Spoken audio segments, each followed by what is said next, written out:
오늘의 책은 제가 여러 번 공지도 해드렸지만 제목에도 써있지만 오늘의 책은 바로 요 책입니다. 오늘 우리가 함께 이야기할 책은요, 제임스 조이스의 젊은 예술가의 초상이라는 작품이에요.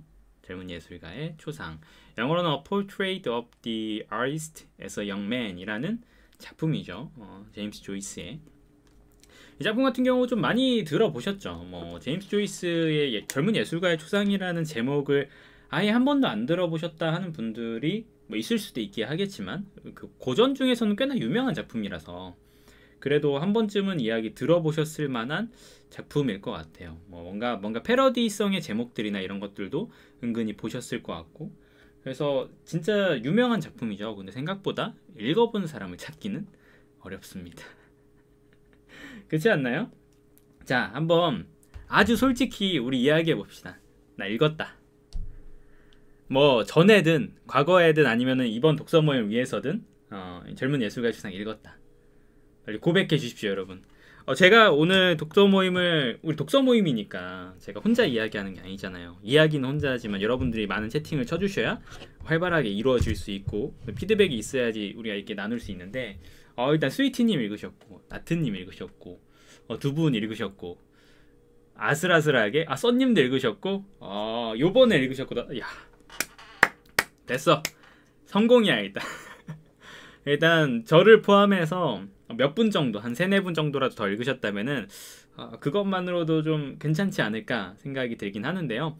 비록 오늘 이제 모임을 하지만, 물론 오늘 모임에서 뭔가 안 읽으신 분들을 배려해서 줄거리를 얘기하지 않거나 그러진 않을 거예요. 왜냐면 이 독서 모임 같은 경우는 아무래도 작품을 심층적으로 좀 더 깊이 분석하거나 해석하는 그런 시간이 될 거기 때문에 좀 더 디테일한 이야기가 들어갈 거예요. 그렇다 보니까 좀 이해하지 못하실 분들도 좀 있으실 거고, 근데 그럼에도 혹시 오늘을 간단하게 잘 모르겠지만 대충 젊은 예술가의 초상이라는 게 어떤 작품인가를 들어보시면서 흥미가 생기신다면 나중에 한번 읽어보시기를 좀 추천드리고 싶습니다. 그러나 쉬운 작품은 아니죠. 지금 다른 분들이 많은 유혹을 뿌리치고 아슬아슬하게 세이프했다, 그리고 그간 제가 이분들 읽으시는 거 보면서 되게 힘들어하는 모습을 몇 번 봤었기 때문에 쉬운 작품은 아니지만 오늘 이야기를 한번 들어보시고요, 나중에 좀 흥미가 생기신다면 읽어보시면 좋을 것 같긴 합니다.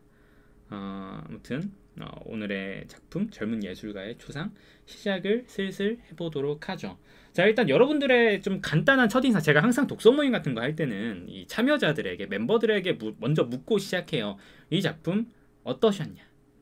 이 작품 첫인상이라든지 읽으실 때 힘들었다면 힘들었다고, 아니면은 재밌었다면 재밌었다고, 또 어떤 부분에서 어떻게 느껴지셨나 혹시 조금 공유를 해주실 분들이 계실까요? 이 작품 어땠다?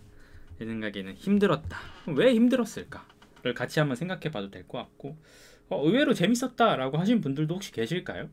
그게 제일 궁금하다. 이 젊은 예술가의 초상 재밌었다. 또 읽고 싶다. 내친김에 율리시스까지 읽고 싶다. 이런 분들도 계실까요? 사실 이 젊은 예술가의 초상이라는 작품이 결국에는 율리시스로 이어지는 작품이기도 하고, 그래서 같이 읽어야 되는 부분들이 있어요. 나중에 이어가지고. 근데 솔직히 율리시스는 거의 너무 힘들기도 하죠. 그죠? 중간이 제일 힘들었다고. 중반이 좀 힘들었군요. 데미안 같은 성장소설인 줄 알고 덤볐다가, 그쵸.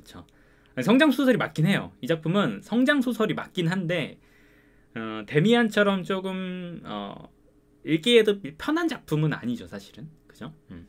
미술적 표현 같은 게 많이 아무래도 맞아요. 약간 미술적인 표현이나 그런 관련 표현들이 좀 많았던 것 같아요. 그죠? 기독교적인 것들 맞아요. 가톨릭이죠. 천주교 맞아요. 천주교가 맞아가지고 정통 가톨릭이죠. 그래서 기독교적인 표현이 사실 생각보다 되게 많았어요, 내용 중에서. 처음에 읽을 때는 약간 예술가에 대한 이야기가 많을 거라 생각했는데, 의외로 정치사회 부분을 포함해서 이 종교에 대한 이야기가 되게 많았었죠. 그죠? 그래서 그게 읽으면서도 좀 의아한 부분이 있었을 거라 생각해요. 그래서 좀 비슷한 부분에서 힘드셨을 거라 생각이 좀 들긴 합니다. 전집까지 구매를 하셨군요. 빨리 읽으셔야겠네. 올해 안에 전집을 읽어보시는 게 어떨까. 아무리 소장이라고 하지만 그 생각이 드는데, 사색에 빠지는 부분을 조금 많이 헤매셨다고. 그쵸, 그쵸. 그래서 이 작품이 읽기 힘든 이유라고 하면은 뭐 아무래도 뭐 의식의 흐름 기법이 사용되었다라는 것도 있지만, 또 한편으로는 솔직히 얘기해서 의식의 흐름 기법이 이제 율리시스에서 제임스 조이스가 이 젊은 예술가의 초상을 통해서 좀 많이 시도를 해보고 그 이후에 율리시스에 훨씬 많이 등장하고 이러긴 하는데, 이 작품에서는 뭐 어떤 의식의 흐름 기법이 완전히 작품 전체를 통틀어서 쓰인다고 보기는 좀 어려울 것 같아요. 네, 그럼에도 불구하고 기본적으로는 어떤 서술 방식이나 문체 등도 자유로운 시점을 사용하거든요. 때로는 밖에서 보고 때로는 안에서 보고, 그런 것들이 다소 혼란스럽게 느껴지실 수 있는 방법이긴 합니다만, 뭐 문학적으로 접근하기에는 뛰어난 뭐 기법들을 사용했고 그런 시도들이 아주 돋보인 작품이다라고 이야기할 수는 있을 것 같아요. 자, 오늘 여러분들이 간단히 공유해주신 젊은 예술가의 초상에 대한 첫인상, 아무래도 어려웠다는 이야기가 좀 많고 예상치 못했던 부분들, 그런 것들이 좀 있을 거라 생각이 들기도 하고요. 또 여러분들이 읽기 힘들었던 이유 중에 하나가, 이게 사실 서사라는 게 생각보다 별게 없잖아요. 뭐 우리가 좀 재밌게 읽으려면은 뭐 갈등 좀 있어주고, 그리고 뭐 하다못해 사랑이라고 하면은 뭐 삼각관계 좀 한번 있어주고, 아니면 뭐 예를 들어서 뭐 프랑켄슈타인처럼 뭐 사건 사고가 일어나고 누구 하나 죽고 뭐 이러면은 우리가 좀 이제 흥미롭게 읽을 만한 부분들이 생긴다고 볼 수 있는데, 작품 자체가 상당히 서사적으로는 상당히 이렇게 그냥 깔려 있는, 뭔가 이렇게 오르락 내리락 하지 않는 아주 일상적인 것이라는 느낌이 좀 강하기 때문에, 그래서 더 읽기 힘드시지 않았을까 생각이 들기도 합니다. 저 역시도 솔직히 읽으면서 이게 뭔 얘기하는 거야 라는 생각을 계속 중반부까지도 많이 했던 것 같습니다.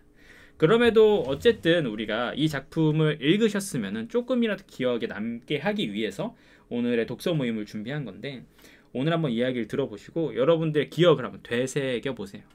맞아, 그 장면, 이런 식으로 한번 되새겨 보시면 좋을 것 같아요. 자, 처음 시작은 일단 이 제임스 조이스라는 작가와 그리고 이 젊은 예술가의 초상이라는 작품에 대한 뭐 어떤 TMI 같은 것들, 이런 것들을 좀 준비해 봤습니다. 이야기 전달 중심에서 벗어나야 한다면서도 모더니즘 문학의 대표죠, 사실 제임스 조이스가.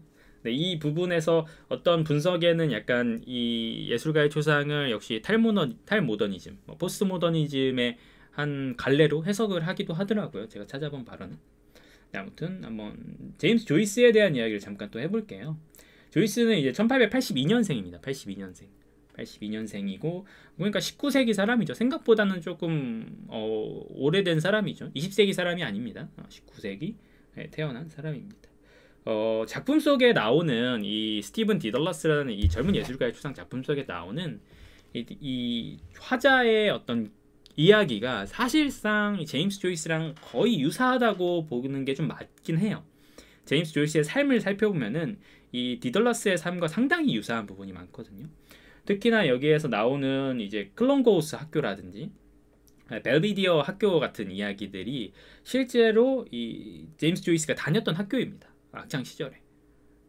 그리고 또 아버지가 어떤 정치적 성향을 가지고 있고, 그러다가 집안이 점점 기울잖아요. 집안이 유년 시절에 집안이 점점 기울어서 이제 거의 파산까지 혹은 아주 가난한 지경까지 이르게 되는데, 그건 역시도 실제 제임스 조이스의 이제 부친이 재산 관리를 조금 소홀히 하면서 가세가 급격하게 기울어서 학교를 그만둬야 됐고, 이런 이야기들이 좀 있죠. 작품 내에서 보면은 이 꽃미 신부인가? 그분이 이제 학교를 다닐 수 있게 이 스티븐 딜러러스에게 장학금 형태로 학교를 다닐 수 있게 수업비를 감면해 준다든지 이런 내용도 나오는데, 그건 역시도 실제로 제임스 조이스에게 있었던 이야기이기도 하고요. 그래서 제임스 조이스는 상당히 학구적인 부분에서 이미 성취를 많이 두각을 내서 19살 때 학자로 등록이 됩니다. 공식적으로. 뭔가 그가 갖고 있는 학문적 성취나 이런 것들로 인해서 이미 19세에 학자로 등록이 되기도 해요. 그러니까 그만큼 뛰어난 인물이긴 했던 것 같아요. 분명히 어떤 학문적인 성취나 천재성이나 이런 부분에서. 그리고 이제 좀 몇 가지 제임스 조이스의 특이했던 이야기 중에 하나는 1902년에 어머니가 돌아가십니다. 그러니까 제임스 조이스 나이 한 20살 정도죠. 20살 정도에 어머니가 돌아가시는데요. 어머니가 돌아가시는 거야 뭐 누구에게나 겪는 일이긴 하지만 이 그의 형제 제임스 조이스의 형제와 그 형제 한 명 산티라우스인가 뭐 이름이 있어요. 좀 어려워서 그런데 그 형제와 제임스 조이스는 어머니의 임종 옆에 서가지고 그 침대 맡에서 무릎 꿇는 것을 거부했어요. 이게 조금 잘 이해가 안 가실 수도 있어. 무릎을 꿇었다는 것을 거부한다는 게 무슨 의미냐면 전통적으로 이 아일랜드는 기본적으로 가톨릭이에요. 대부분의 국민들이 가톨릭이 아주 강하게 결부되어 있는 사회란 말이에요. 그러니까 작품 속에서도 읽어보면은 이제 어머니나 아버지, 특히 어머니가 뭐 가톨릭에 대한 어떤 다시 돌아오라는 종교적인 권유 이런 것들을 계속 던지듯이 실제로 이제 죽음의 순간까지도 그런 부분이 있었는데 아무래도 이 조이스 본인도 아마 좀 종교에 대한 회의 이런 부분이 있었는지 몰라도 어머니의 임종까지도 어떤 무릎 꿇는 어떤 종교적 행위를 거부했다는 걸로 좀 남아 있습니다. 이게 뭐 큰 이슈는 아니라고 생각하지만 동시에 우리 어머니, 내 어머니의 죽음에서마저 그런 태도를 취한다는 게 지금 아주 강한 신념의 표시 같기도 하고 너무했다라는 생각도 좀 들기도 하는 부분이 있죠. 그리고 그 이후에 이제 역시나 갖가지 일들을 하면서 이미 학자로 등록되고 뭔가 뛰어난 성취를 보여줬다고 해도 절대 돈을 번 건 아니었어요. 뭐 지금도 마찬가지입니다. 글 써서 돈 버는 거는 그때에도 어려웠습니다, 여러분. 그때에도 어렵고 지금도 어렵고 미래에도 어려울 거예요. 작가들은 항상 생전에 부자인 경우가 되게 드물죠. 정말 생전에 미친 듯이 책이 팔리지 않고서는 생전에 뭔가 부를 누리는 경우가 좀 드물다고 볼 수 있긴 한데 이때 어머니 돌아가신 이후에도 조이스는 상당히 많은 일들을 하는데 그 중에 재밌는 경력 중에 하나가요. 성악을 했어요.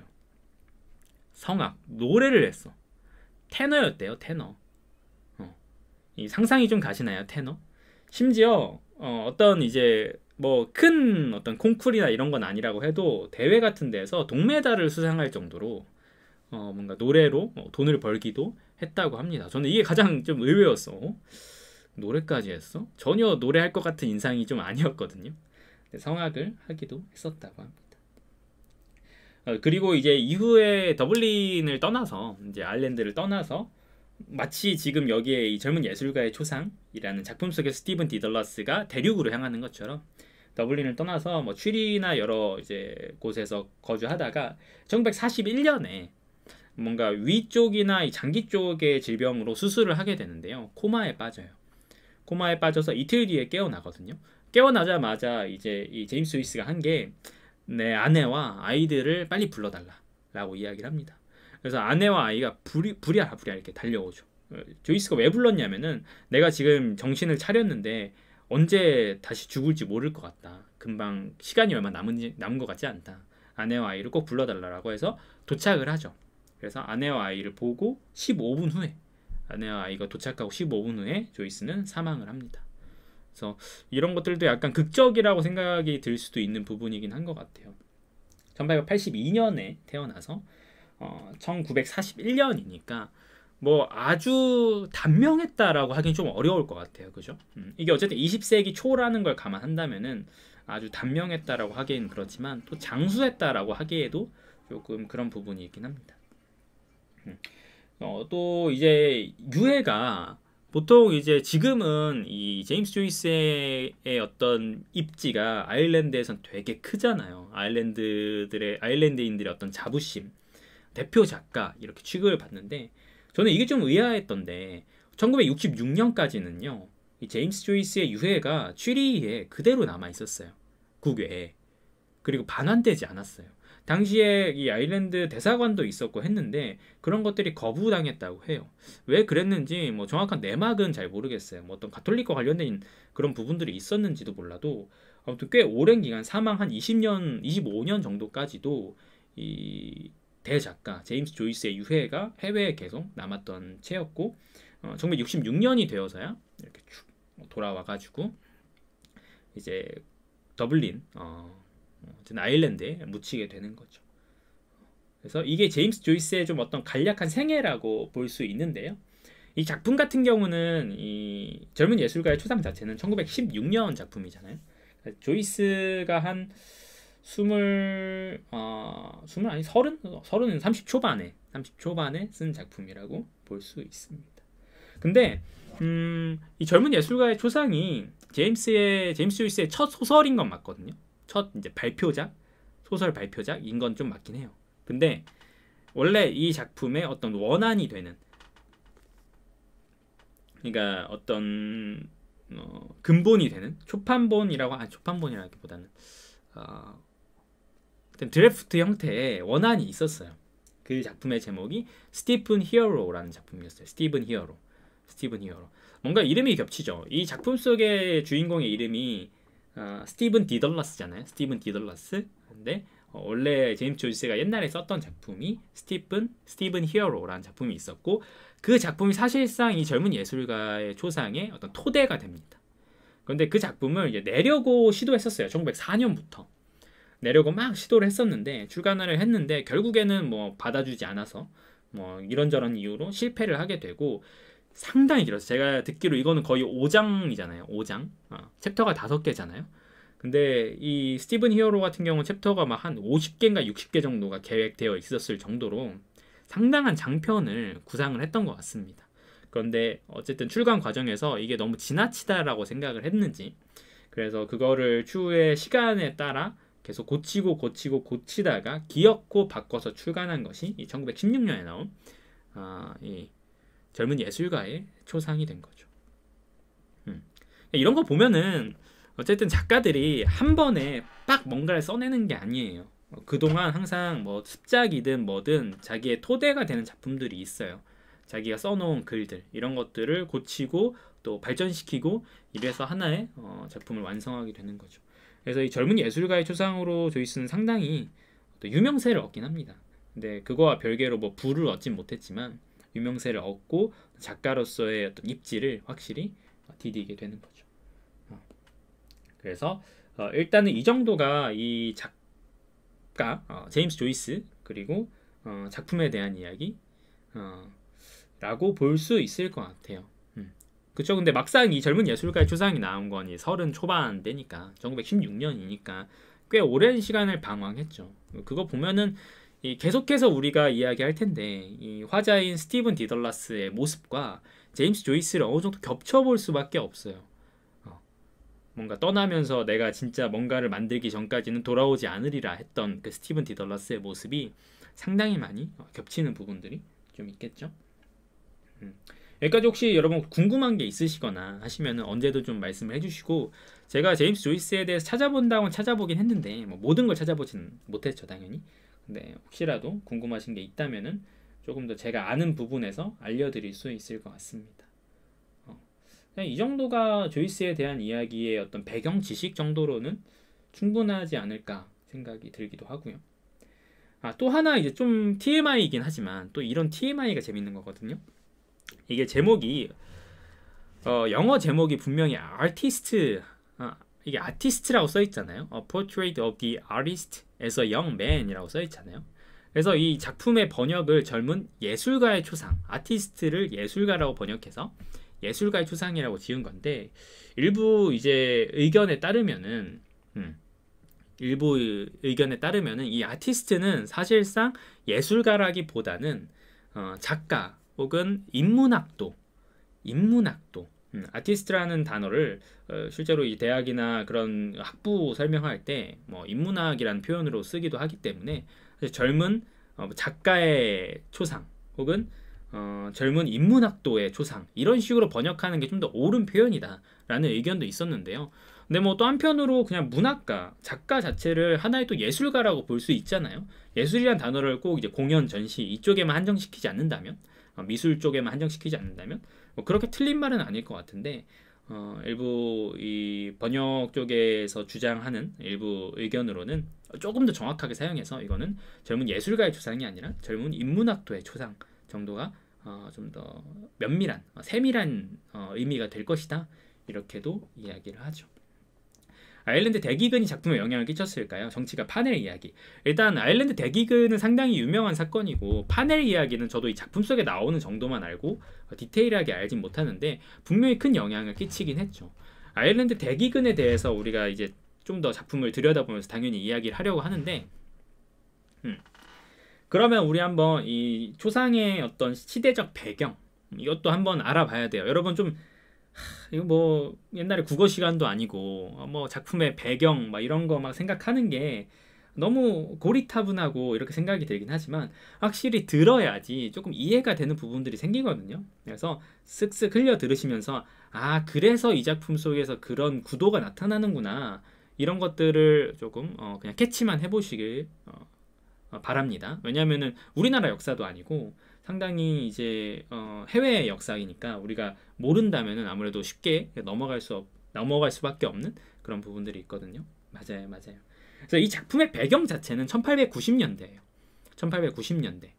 그리고 제가 이제 아일랜드 대기근이 정확한 연도는 잘 모르겠는데 정순이 어서 오세요. 반갑습니다. 에르젠이 말씀하신 바에 의하면은 한 19세기 중반쯤이라고 한다면은 사실 꽤 시간이 흐르긴 했죠. 근데 아일랜드 대기근이 직접적으로 영향을 끼친 건 아니에요. 직접적으로는 시대적 배경이 상당히 차이가 나죠. 근데 어떤 부분에서 영향을 끼쳤냐?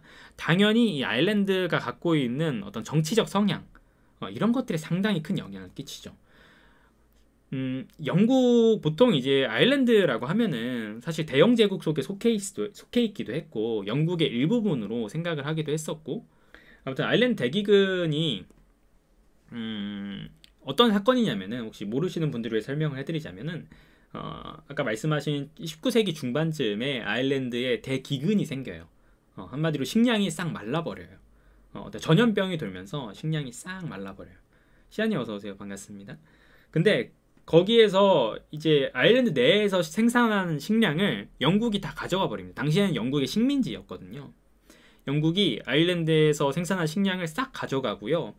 거기에서 그러면 식량이 빠져나갔으니까 대기근이 발생했는데 그거를 채워주지 않아요. 맞아요. 거의 그러니까 진짜 뻔히 해결할 수 있음에도 불구하고 구제할 수 있었음에도 불구하고 해결을 하지 않아요. 영국이. 그래서 어떤 의미로는 고의적으로까지 그랬다고 생각이 드는 부분도 있는데 그래서 이제 진짜 수많은 아일랜드인이 굶어 죽죠. 말 그대로 굶어 죽습니다. 그래서 당시에 이게 얼마나 심했냐면은 진짜 꽤 오랜 기간 동안 그 아일랜드 대기근으로 인했던 어떤 인구 감소를 회복하지 못해요. 그 전까지 이 아일랜드가 그렇게 뭐 살기 힘들었냐 그 정도까지는 아니었는데 이 대기근을 중심으로 해서 이 당시 이후의 아일랜드는 어떻게 되냐면요 유럽에서 가장 가난한 도시가 돼요. 특히 더블린이 당시 유럽에서 가장 가난한 도시 더블린 이렇게 이야기할 수 있을 정도로 아일랜드가 극심한 경제적 악화, 경제적 가난에 시달리게 됩니다. 그러니까 생각해 보세요. 이 아일랜드인들이 영국에 대해서 갖고 있는 이 감정이 어떻겠어요, 사실. 우리는 잘 이해를 못하는 부분이 있었다곤 하지만 사실 조금 다른 부분에서 우리가 한번 생각을 해보면은 우리가 일본을 대하는 것 같은 그런 느낌이 있지 않을까 싶어요. 아일랜드인들은 실제로 영국을 상당히 싫어했고 정말 오랜 기간 동안 독립을 위해서 무장 투쟁 같은 것도 하고 이런 것들이 되게 심했죠. 그래서 그런 시기들이 진짜 꽤나 몇 세기 정도 이어지고 비로소 20세기에 들어서야 이제 독립을 성취하게 되긴 하는데 아직 이 1890년대 이 작품 속에서 이 젊은 예술가의 초상의 배경에서는 영국의 식민지 어떤 지배, 영향력이 충분히 발휘되고 있는 실제로 자치권이 거의 없었던 시기의 배경이라고 보시면 됩니다. 그러니까 아까 선님이 말씀해 주셨던 아일랜드 대기근이 이 작품 속에 어떤 영향을 주었냐라고 할 때에는 직접적인 영향은 아니지만 사실 그때부터 시작된 이 반영 감정 그 이전부터 있어 왔지만 이 반영 감정이 계속해서 심화되면서 이 작품 속에서도 여실히 드러나고 있다고 볼 수 있는 거죠. 그렇다면 여러분이 이 젊은 예술가의 초반부와 또 중반부 여러 부분에서 어떤 영국에 대한 반영 감정들 정치적인 이야기들 이런 것들이 왜 등장하는지 알 수 있어요. 사실 그런 것들을 모르고 그냥 읽을 때는 정치적 이야기가 되게 많이 나오네. 뭐 파넬이 누구라고 그렇게 중요한가 뭐 이렇게 생각하실 수 있지만 마찬가지로 우리 이야기를 생각해 보시면 일본에 대한 식민지에 대한 어떤 독립에 대한 이야기가 삶 속에서 나올 수밖에 없는 거예요. 그 당시에는 안 나오는 것 자체가 말이 안 되는 거죠. 그게 우리에게 어떤 민족의 하나의 뭐 목표이기도 했었고 진짜 소망에 가까웠던 거니까 그죠. 그래서 그런 식으로 이해를 하신다면은 이 작품에 전반적으로 깔려 있는 어떤 정치색이나 정치적 이야기들 그런 것들을 충분히 이해하실 수 있을 거라 생각이 듭니다. 근데 거기에 어떤 이 정치적 배경과 플러스로 종교적 배경이 있어요. 아까도 말씀드렸지만 이 아일랜드는 상당히 국수적인 가톨릭이에요. 상당히 보수적인 가톨릭이 아주 강하게 지배를 했던 이 나라가 아일랜드입니다.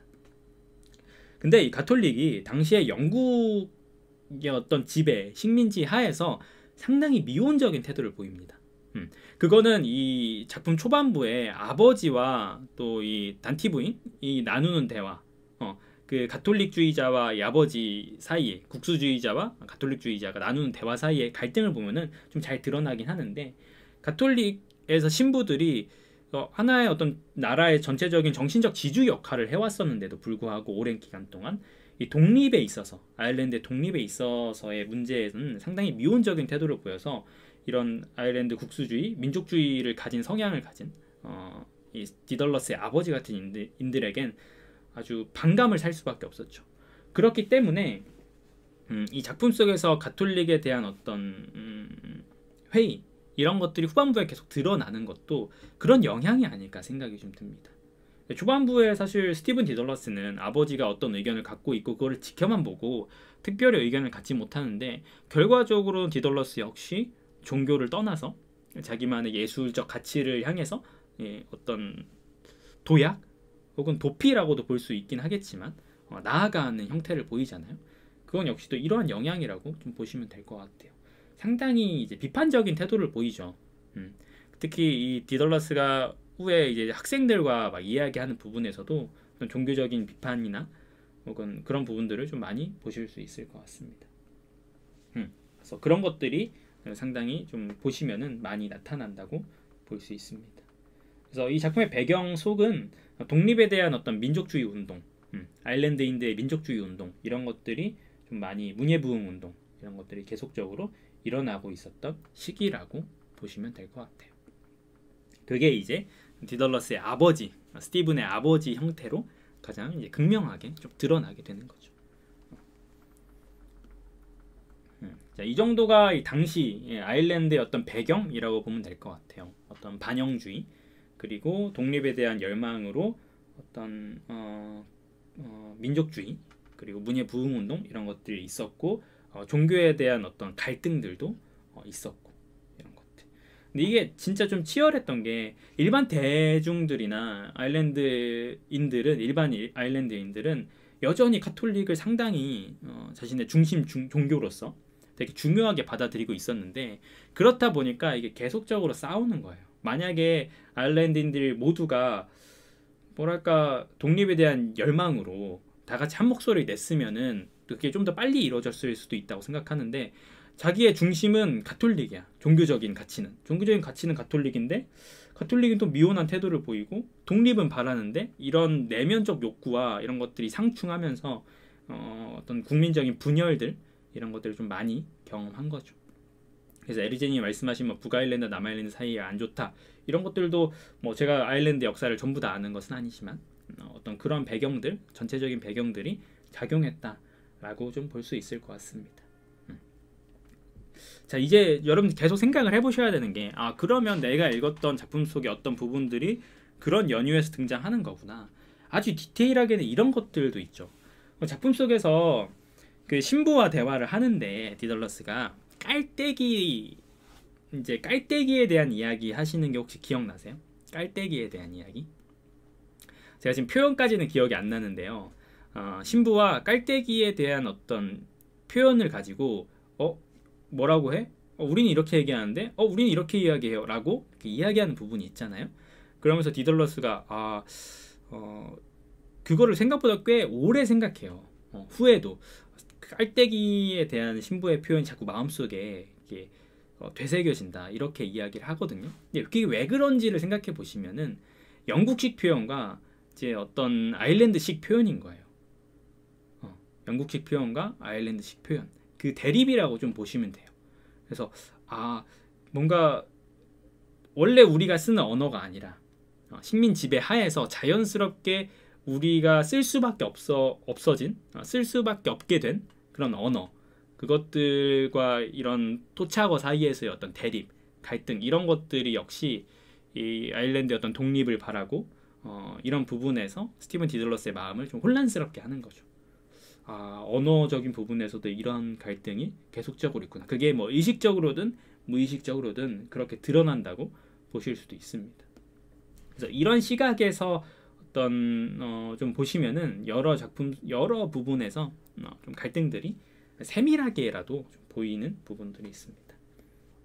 그래서 이제 본격적으로 이제 젊은 예술가의 초상 작품 내부를 좀 들여다볼게요. 물 없나? 물 좀 마시고. 시간이 왜 이렇게 빨리 가? 30분이나 갔네 벌써. 말을 이렇게 빨리 하는데도 30분이 갔습니다. 다시 읽어보면, 하지만 다시 읽을 일은 많지 않을 거예요. 오늘 최대한 되새겨 보세요. 솔직히 다시 읽기는 좀 힘드니까 최대한 되새겨 보십시오. 물론 다시 읽으면 좋습니다. 다시 읽으면 좋겠으나 쉽지 않으니까 최대한 되새겨 보십시오. 이 작품의 구조를 한번 봅시다. 구조를 1부에서 5부를 딱 한번 요약을 해봅시다. 1부에서 5부를. 그래서 여러분들의 기억을 한번 되새겨 봅시다. 자, 1부는 어떤 내용이었나요? 여러분들이 기억하시는 1부의 내용. 1부의 내용은 기본적으로 몇 가지 핵심이 되는 사건들 좀 있다고 볼 수 있는데, 이제 가정에서, 집에서 저녁 만찬을 한 장면이 좀 이제 중요하게 드러나죠. 저녁 만찬. 그리고 거기에서 이제 아버지와 어떤 단티 부인과의 이 어떤 종교와 정치 사이의 갈등, 이런 것들을 이제 보게 되는 게 스티븐이죠. 그리고 1부 후반부에서는 이 클런고우스 학교에서 억울하게 안경을 잃어버렸는데 너 이 새끼 안경 잃어버렸다는 핑계로 공부 안 하려고 그러는 거지 하면서 신부가 들어와가지고 손바닥을 때리죠. 억울함, 체벌에 대한 억울함, 그걸로 인해서 스티븐이 상당히 억울해하다가 교장에게까지 가서 이것은 부당하다라고 생각합니다 라고 해서 이야기까지 하는 그런 이제 두 가지 요소를 좀 보실 수 있을 것 같습니다. 그래서 1부에서는 그죠, 신부의 엄한 모습이고, 1부에서는 귀여웠어.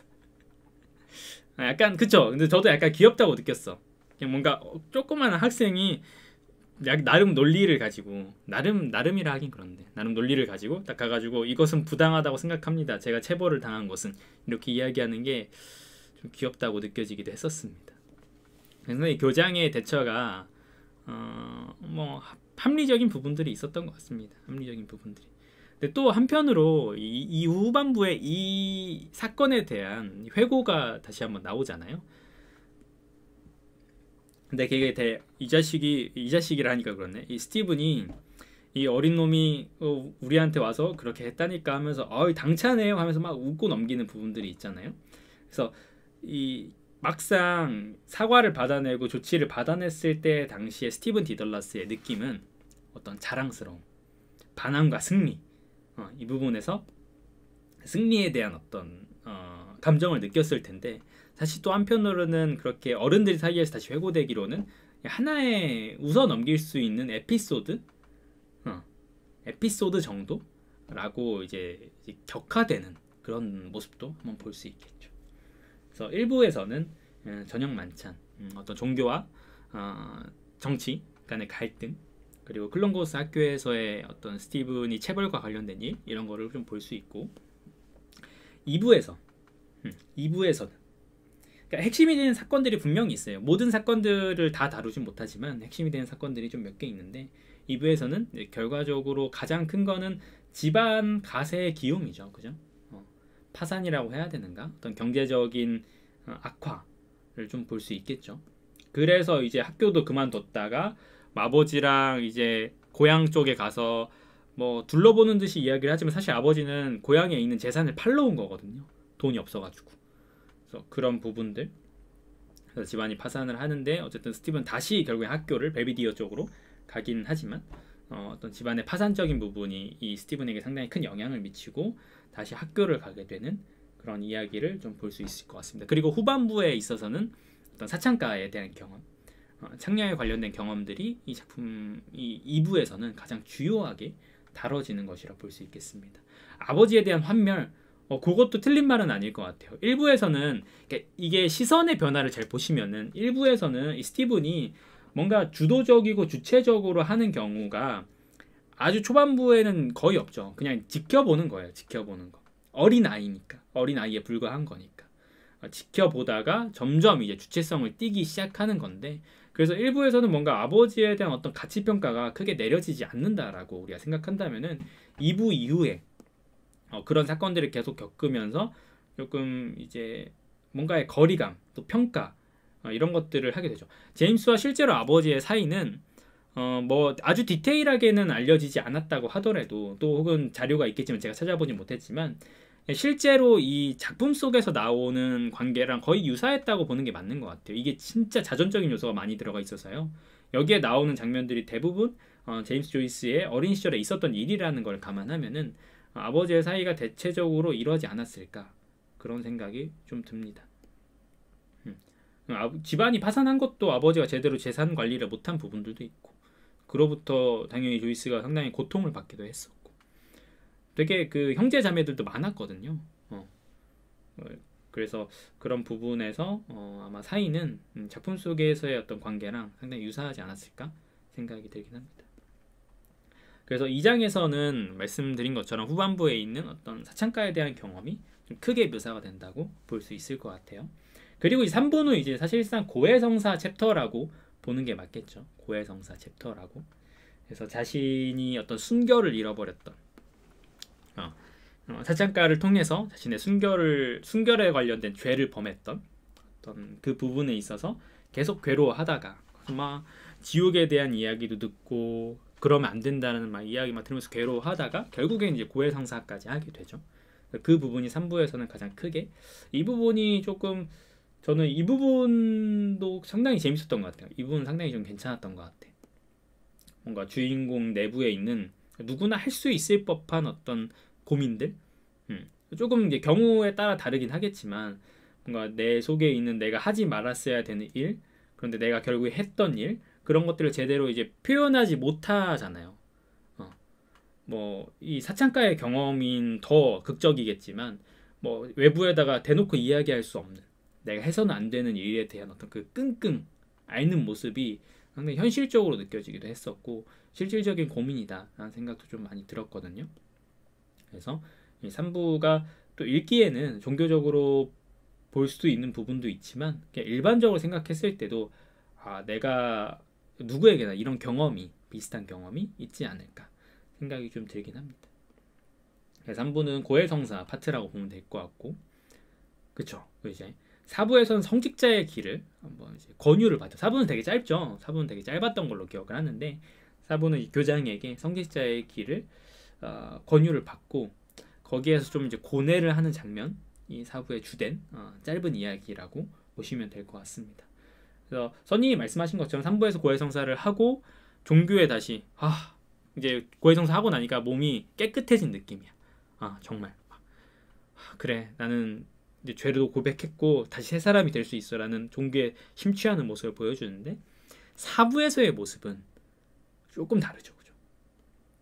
4부에서의 모습은 사실 그 전까지 3부에서의 뭔가 어떤 종교로의 승화적인 모습이나 이런 걸 봐서는 그러한 길을, 성직자의 길을 가는 게 되게 자연스러운 것처럼 느껴지는데 실제로 4부 후반부에 보면은 이제 계속 고뇌하잖아요. 그러니까 교장이 자꾸 설득을 하려고 하잖아. 뭐 이게 얼마나 중요한 일이고 너에게 필요한 일이고 네가 할 수 있는 일이고 너만이 할 수 있는, 뭐 이런 식으로 계속 이야기를 하죠. 근데 계속 미온적인 태도를 보인단 말이에요. 자신이 성직자의 길을 걷는 거에 대해서. 이런 부분들을 또 보실 수 있는 게 4부고, 5부에서는 이제 예술가로의 어떤 유배, 결심, 어떤 미학론에 대한 이야기, 그리고 예술가로서의 어떤 도약, 이런 부분들을 볼 수 있다고 말할 수 있을 것 같습니다. 또 이 부분에서는 친구와의 대화, 이게 좀 가장 크게 작용을 한다고 보실 수 있을 것 같아요. 자, 이게 각 장의 구성이라고 보면 될 것 같아요. 각 장의 구성. 1부에서는 이제 어린 시절 유년기의 이야기에서 시작해서 이제 점점 이제 머리가 커가는 어떤 의식의 변화 이런 부분들을 좀 보실 수 있겠죠. 여기에서 여러 가지 해석이 조금 존재하긴 하는데 조금 전체적인 틀에서 이 작품을 해석해 보자면은 지금부터 제가 말씀드리는 거는 전적으로 제가 분석하거나 제가 해석한 제 의견이라고 보긴 좀 어렵고요. 저도 여러 좀 학회지나 찾아보시면 제임스 조이스 학회가 있어요. 사이트가 그런 학회지들 논문들을 좀 찾아보면서 좀 흥미로웠던 의견들을 좀 찾아본 건데 일단 이 작품을 아까 말했던 이 모더니즘 작가, 모더니즘 문학의 대명사인 제임스 조이스지만 어떤 중심 가치의 부재, 그래서 탈모더니즘 아니면은 그게 좀 너무 지나치다 싶으면은 그냥 배반의 서사 정도로 읽어도 괜찮은 작품이 아닐까 이런 의견이 있었어요. 그 배반의 서사가 왜 이 작품에서 전체적인 틀을 설명해 주냐면 첫 번째 아버지의 세계, 그러니까 1장, 2장, 3장, 4장, 5장의 흐름을 우리가 같이 보자고요. 자, 1장은 아버지의 세계였죠. 대표적으로 아버지의 세계, 정치적 이야기 이것들이 2장에 가서는 집안이 파산을 하죠. 그죠? 그래서 아버지의 세계가 아까 그 환멸이라고 표현하셨지만 무너지는 것을 경험해요. 자신이 중심적으로 여겼던 자신의 중심이었던 세계가 2부에 가서 1부에서였던 게 2부에서 무너집니다. 그래서 무너지고 나서 2부에서 다시 발견하는 게 어떤 창녀에 대한 어떤 이 욕구에 욕망에 대한 위안이죠. 창녀의 품 안에 안겨서 거기서의 어떤 위안, 작은 위안을 받게 돼, 위로를 받게 된단 말이에요. 그게 2부의 마지막인데 그건 역시도 이 3부에 가서는 속죄라는 형태로 배반이 되죠. 그죠? 내가 위안을 얻었던 것이 3부에 가서는 완전히 정반대, 내가 잘못했던 것이고 그 가치가 무너지게 돼요. 이렇게 생각을 할 수 있겠죠. 그리고 3부의 끝에서 속죄를 한 다음에 결국에 뭐에 전념을 해요? 종교에 전념을 하죠. 내가 그러면 종교에 좀 더 고해도 했으니까 이렇게 생각을 하죠. 그런데 역시 3부의 끝에서 종교로 자신의 중심 가치를 세우려고 했는데 4부에서는 어떻게 됩니까? 그 교장 선생님이 권유했던 성직자의 길을 거부하고 회의에 빠져들죠. 이건 역시도 3부에서 생각했던 종교적 가치에 대한 무너짐, 배반이라고 좀 볼 수 있을 것 같습니다. 반전이라고 볼 수 있겠죠. 그리고 4부의 끝에 보면 사실 이 바닷가 이야기가 나와요. 바닷가 소녀에 대한 이야기. 이 부분이 상당히 중요하다고 보통 이야기를 하는데 이 바닷가 소녀를 보면서 디덜러스가 자신의 마음에 그전까지는 확실하게 구체화되지 않았던 감정, 예술에 대한 어떤 욕구, 저 소녀를 보면서 저 소녀를 표현하고 싶고 이런 부분에서 어떤 예술적 가치에 대한 추구를 깨닫기 시작합니다. 그게 4부의 끝이라고 볼 수 있어요. 그리고 5부에서는 완전한 반전까지 이루어진다고 좀 어렵긴 하지만 그 예술에 대한 깨달음을 토대로 완전히 해외로 나가고자 하는 그런 결말을 맞이한다고 보실 수 있습니다. 이 정도면 조금 어떤 배반의 서사라는 말이 그렇게 틀린 해석의 틀은 아닐 거라는 생각이 들어요. 그죠? 이렇게 생각을 하면은 상당히 잘 짜여진 부분들도 있구나. 그래서 사실 제가 이 작품을 읽을 때 젊은 예술가의 초상을 처음 읽을 때 이게 그래서 왜 이야기가 나오는 거야 도대체 1부, 2부, 3부에서 왜 이런 이야기가 왜 나오는 거야? 나는 예술가의 이야기를 기대했는데 왜 이렇게 정치적 이야기, 종교적 이야기만 계속해서 이야기가 나오는 걸까 궁금했었는데 이런 식의 어떤 해석의 여지를 좀 살펴보면은 그런 것들이 다 하나하나 쌓아감의 과정이라고 좀 보시면 될 것 같습니다.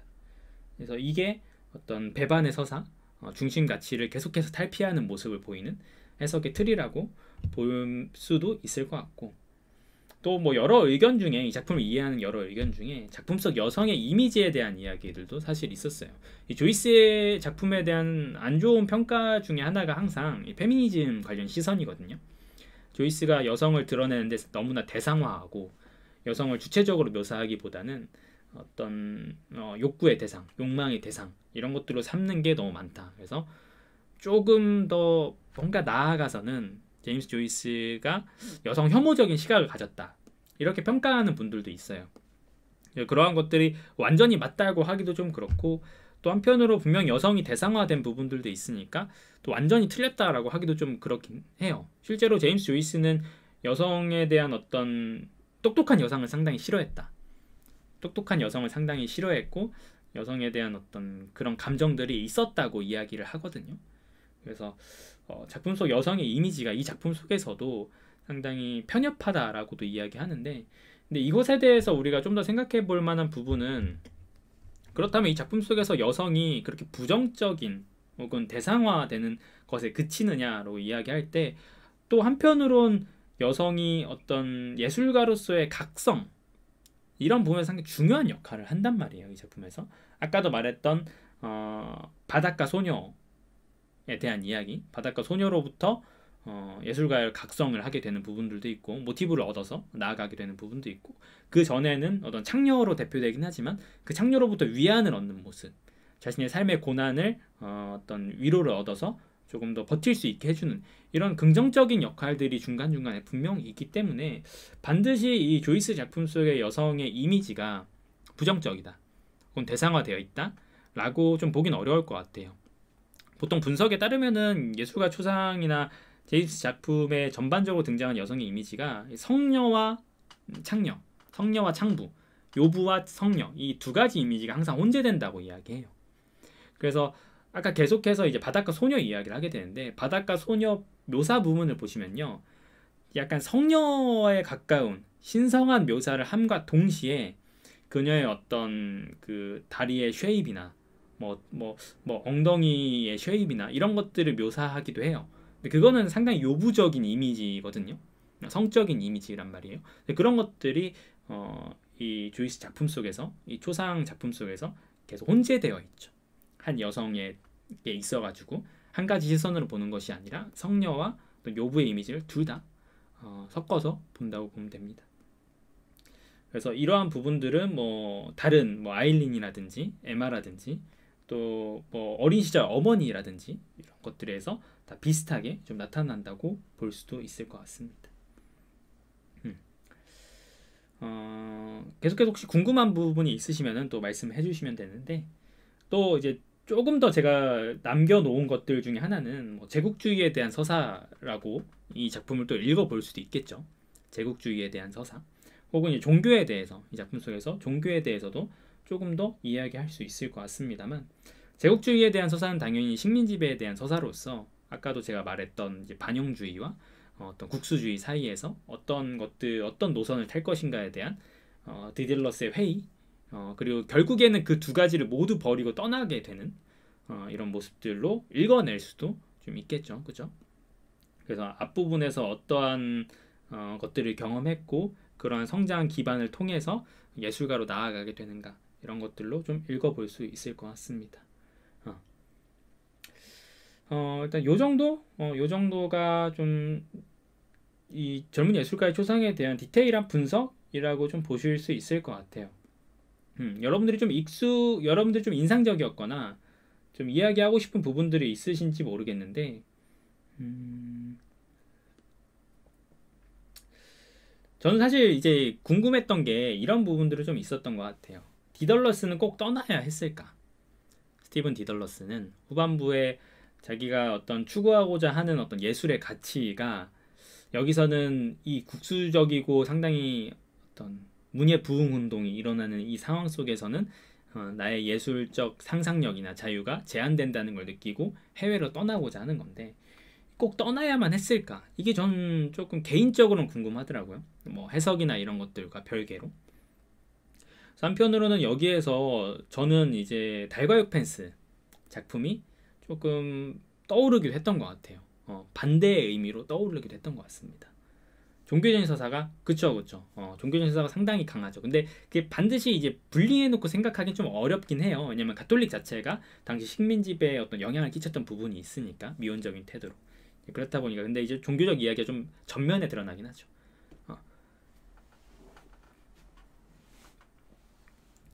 잘 못 읽었는지는 몰라도, 잘못 읽는 오독을 하셨나요? 오독할 만한 그런 게 있겠습니까? 네, 아무튼 저는 이제 약간 그 디덜러스가 떠나는 장면에서 찰스 스틱랜드가 좀 떠올랐습니다. 서머신 몸의 달과 육펜스라는 작품에 예술혼에 미쳐가지고 광기에 시달리는 찰스 스트링랜드가 좀 떠올랐는데요. 근데 반드시 이제 이 스티븐 디덜러스란 인물이 이 찰스와 똑같다라고 보긴 당연히 어려운 것 같고 좀 다른 유형의 예술혼에 휘둘린 그런 인물이라고 생각이 드는데 저는 그 생각이 들었던 것 같아요. 이 솔직히 우리가 찰스 스트링랜드 이야기, 달과 육펜스 이야기를 할 때에는 이 찰스는 예술혼에 예술에 대한 열망에 휘둘리는 인물이잖아요. 광기에 의해서 자기가 그거를 주체적으로 뭔가 꽉 잡고 움직이는 게 아니라 그냥 거기에 어쩔 수 없이 끌려가는 항복을 한 인물이라고 보는 게 좀 맞잖아요. 근데 디덜러스는 약간 선택의 의미를 풍긴단 말이죠. 선택의 의미를. 근데 이게 또 한편으로는 디덜러스가 이제 아일랜드를 떠나게 된 게 선택이라고 볼 수만 있을까? 아니면 디덜러스 역시도 마치 찰스의 그 찰스 스트링랜드의 경우처럼 예술혼의 그 어떤 강압, 자신의 자유를 펼쳐야 된다는 그 강렬한 열망 때문에 항복을 한 것인가? 이렇게 생각이 좀 들기도 하더라고요. 그래서 이 부분에 있어서 여러분들 생각에 따라서 어떤 찰스 스트링랜드 예술혼과 관련된 논지로 한번 비교해서 읽어보고 비교해서 생각해보기에도 괜찮은 것 같아요. 그죠?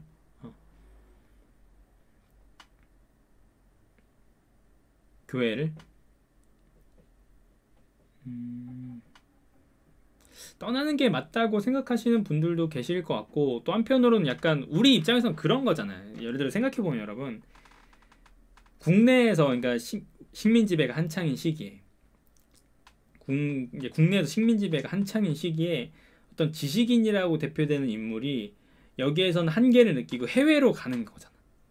근데 그런 부분에서 조금 변절했다라고도 판단을 해볼 만한 여지도 있겠고 그래서 이 스티븐 디덜러스의 어떤 도피라고 표현한다면 이것들을 꼭 긍정적으로 보기 좀 힘든 부분들도 개인적으로는 이제 그렇게 이해를 할 수 있긴 하겠지만 좀 더 사회적인 측면에서는 약간 이것은 피하는 것 아닌가 조국의 어떤 그런 부분을 근데 애당초 이거는 그 디덜러스의 계속 심리적인 변화를 봤을 때는 자신의 어떤 개인적인 열망 그것에 대한 추구가 상당히 강했기 때문에 당연한 떠남이라고 보는 것도 좀 맞을 것 같고요. 3부에서 신부의 얼굴에서 아이러니하게 죽음을 느끼고 종교가 자신과 맞지 않았다고 결심하게 된 건가? 3부의 끝을 한번 볼까요? 전 사실 3부에서는 그런 느낌을 좀 많이 못 보긴 했었거든요.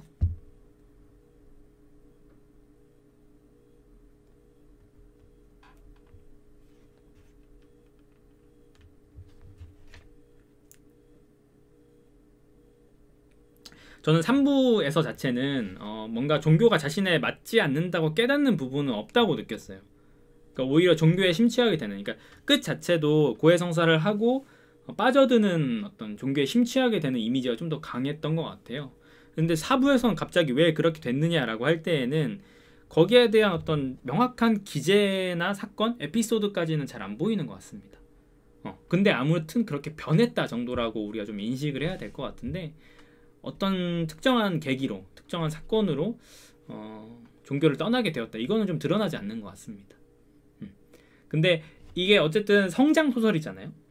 어린 시절부터 이제 성인에 이르기까지 성장하는 것을 감안하면은 그 빈 지점들이 몇 부분 묘사가 되지 않는다고 하더라도 1부에서 생각했던 게 2부에서 좀 달라지고 2부에서 믿었던 것들이 3부에서 좀 달라지고 이런 것들을 보면은 그 중간 과정에 기재되지 않은 부분에서 뭔가 있었고 그러니까 생각의 변화, 의식의 성장이 있었고 그래서 거기에서 멈추게 된 것이 아닐까 좀 생각이 들긴 합니다.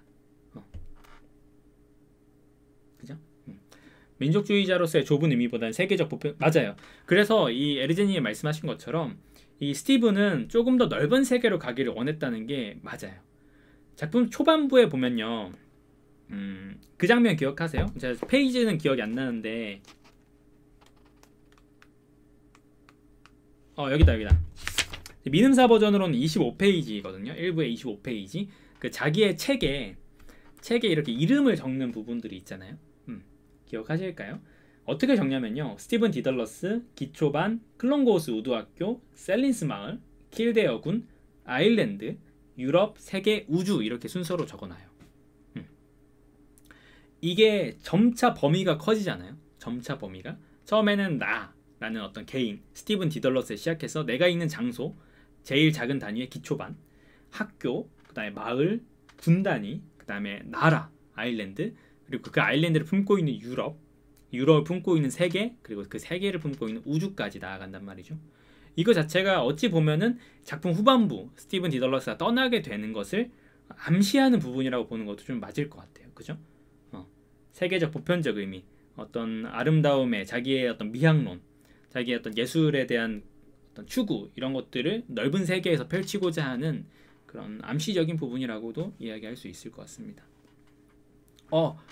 나트님, 그 이야기도 좀 맞는 게 종교도 예술이니까 종교를 넘어서 예술을 하는 게 아닐까.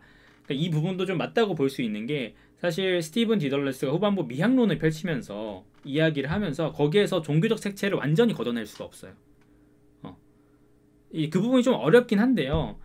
읽어 나가다 보시면은 뭔가 이 종교를 완전히 버리고 예술로 들어갔다라기보다는 종교에서 중심되는 가치에서 약간 길을 벗어나서 그 대체제로서로 예술을 들어가는 느낌이에요. 그래서 종교를 거부한다고 해서 뭔가 그 세계를 완전히 떠난다기보다는 새로운 가치, 새로운 자신의 중심 가치, 자신에게 있어서의 새로운 진리, 그것이 예술로서 등장을 하는 거죠. 그래서 이제 뭔가 추구를 하게 되는 거고, 나트님이 말씀하신 것처럼 종교를 넘어서 예술을 새로운 것으로 받아들이고 나아가게 되는. 그래서 생전에 제임스 조이스 자체도 이 종교에 대한 태도가 명확하진 않아요. 대체적으로 우리가 이 작품 속의 스티븐 디덜러스도 그렇고 종교에게 뭔가 반대적인 감정, 반감, 회의적인 감정을 가졌다라고 이야기할 수도 있고, 실제로 제임스 조이스의 몇몇 인터뷰들, 기록들은 그런 형태를 보이긴 하는데요. 근데 동시에 다른 또 조이스 작품 속에서 다른 여러 묘사들이나 성향들, 이런 것들을 판단하고자 하면은 완전히 떠났다, 종교로부터, 조이스가 종교로부터 어떤 그런 시각으로부터 완전히 떠났다고 보기 힘든 그런 의견을 가진 분석들도 많더라고요. 그래서 약간은 두 가지 태도를 동시에 갖고 있는 거예요. 이 가톨릭으로 대표되는 종교에 있어서는 조금 회의적인 감정을 했지만, 동시에 어떤 가치, 진리, 그것이 종교는 아닐지라도 그런 것에 대한 추구라는 면에서는 여전히 비슷한 부분들이 있다라고 이야기할 수 있겠죠. 그렇죠? 그래서 이 작품 속에서 여전히 우리가 그냥 우리 마음대로 생각해 볼 만한 부분이긴 하지만, 예술가가 되기 위해서 꼭 유배가 필요했을까라는 의견에 대해서는 두 가지 방향으로 선택해서 좀 생각을 해볼 수 있을 것 같아요. 이것은 꼭 필요한 어떤 세계적 보편적 의미 추구, 에리진이 말씀하신 그런 부분에서 스티븐은 반드시 떠나야 했다. 그것이 맞는 당연한 방향이었다라고 이야기할 수도 있겠고, 또 혹은 그럼에도 어떤 그 내부에서 제한적인 상황에서 좀 더 극복하고자 하는 것도 하나의 방법이 아니었을까라고 이야기를 할 수도 있을 것 같습니다. 그래서 사실 제가 이제 생각했던 또 이야기 중에 하나가, 그러면 이 젊은 예술가의 초상이라는 작품과 같이 읽어보면 괜찮은 작품이 뭐가 있을까? 라고 생각을 해봤는데요. 이건 지극히 제 개인적인 픽입니다. 전부 똑같이 완전히 이어진다라고 좀 보긴 힘들어요. 근데 주제 및 소재라는 어떤 면에서는 뭐야 깜짝이야. 첫 번째, 아까도 말했던 달과육 펜스. 달과육 펜스를 같이 꼽은 이유는요. 일단 예술에 대한 이야기, 예술혼에 어떤 휘둘리는 혹은 집착하는 그런 모습들을 봤을 때는 이 서머신 몸의 달과육 펜스와도 그냥 비교해서 읽어보기에, 연관해서 읽어보기에는 괜찮지 않을까, 좀 다른 모습을 보는 면에서. 그리고 두 번째는 가면의 고백, 미시마 유키오의 가면의 고백이라는 작품이 있어요. 이 작품 역시도 상당히 자전적인 요소, 미시마 유키오의 어린 시절부터 자신이 예술가로서의 성장을 하면서 자기 내면에 있었던 어떤 욕구, 숨겨왔던 감정들, 이런 것들을 분석하고 좀 고백하는 건데, 그래서 이 가면의 고백 역시도 약간 이 스티븐 디덜러스가 자기의 마음을 보고 고백하고 고해성사하는 부분에서 조금 유사한 점이 있지 않을까 싶어서 가면의 고백도 한번 꼽아봤습니다. 그리고 또 세 번째는 이제 사실 이 젊은 예술가의 추상보다 더 유명하고 많은 분들이 읽어보셨을 데미안이죠. 역시 데미안. 성장 소설의 대표라고 한다면은 데미안 솔직히 빼놓고 이야기하기가 좀 힘들죠. 근데 성장 소설 하면은 뭐 국내에서 가장 많이 읽은 호밀밭의 파수꾼을 꼽을 수도 있다곤 하지만 호밀밭의 파수꾼보다는 어떤 이 데미안이 조금 더 이 젊은 예술가의 초상과 맞닿아 있는 지점이 많은 것 같아요. 개인의 성장이라든지 그리고 마지막에 어떤 승화에 가까운 그런 이야기, 그쵸? 그런 부분에서는 데미안이 좀 더 가까운 것 같고, 사실 호밀밭의 파수꾼은 승화에 이르지 못하는 반항적인 모습, 방황까지를 보여준다고 하는 게 맞는 것 같고, 이 데미안은 확실히 성장해서 뭔가 유년기부터 성년기까지의 모습을 보여준다는 면에서 데미안과 좀 더 유사한 부분이 있다라고 판단할 수 있을 것 같습니다. 그리고 조금 더 이제 이번에는 우리가 읽으면서 힘들었던 뭐 계속 시점이 왔다 갔다 하고 내면의 생각들을 서술하는 부분에서 뭐 의식의 흐름 기법, 의식의 흐름 기법에 대한 이야기를 한다면은 제가 몇 가지 추천들을 좀 우리가 같이 한번 읽어보면 좋을 만한 작품은, 일단 해외에서는 울프 작품이 있죠. 뭐 울프 역시도 이 의식의 흐름으로 너무나 유명한 작품이고, 그리고 뭐 제가 율리시스는 아직 안 읽어봤지만 사실 울프 작품은 그냥 의식의 흐름이라서 읽으면은 머리가 핑핑 돌거든요. 저 개인적으로는 그랬습니다. 그래서 울프 작품을 한번 같이 읽어보시면은 좀 의식의 흐름 기법이 뭔지, 어떤 것인지 조금 더 하드하게 경험하실 부분들이 있습니다. 자기만의 방도 약간 의식의 흐름 기법이 잘 쓰여 있다고 볼 수 있는데요. 소설로는 델러웨이 부인이 좀 그나마 짧으니까 이거 괜찮고요. 델러웨이 부인, 미세스 델러웨이라는 작품, 혹은 뭐 이제 파도, 아니면 등대로, 뭐 여러 작품들이 있죠. 그래서 뭐 어떤 작품을 고르셔도 울프 작품은 대체적으로 문체는 비슷한 부분들이 많기 때문에 읽어보시면 좋을 것 같습니다. 자기만의 방은 사실 소설이라기보다는 강연문이에요. 강연문. 자기만의 방은 강연문입니다. 엄밀히 말해서는 그 여성 대학에서 강연했던 거를 모아서 이제 쓴 게 자기만의 방이고, 델러웨이 부인이라는 작품은 소설로서 울프의 작품을 조금 경험해 보시기엔 좋은 작품이라는 생각이 들어요. 너무 길지 않아서. 그거 한 200페이지 좀 넘을, 300페이지는 안 될 거예요. 근데 제가 이제 쉽게 추천드리지 못하는 이유가, 델러웨이 부인 읽으시고 너무 힘들었다고 하시는 분들이 정말 많았거든요. 거의 뭐 진짜 힘들었다고 얘기하신 분이 정말 많았어요. 저도 항상 읽으면서 힘들다 생각을 하는데 두세 번 읽었지만, 그래도 이게 좀 울프의 어떤 문체에 익숙해지면은 기가 막힌 작품이 되는데, 익숙해지기가 좀 힘듭니다. 이 젊은 예술가의 추상은 제가 초반부에도 말씀드렸지만 의식의 흐름 기법이 완전하게 쓰인 작품이 아니에요. 오히려 율리시스에 들어가서 조금 더 확실하게 쓰였다고 볼 수 있겠는데, 델러웨이 부인은 이제 그냥 처음부터 끝까지 의식의 흐름 기법이거든요, 거의.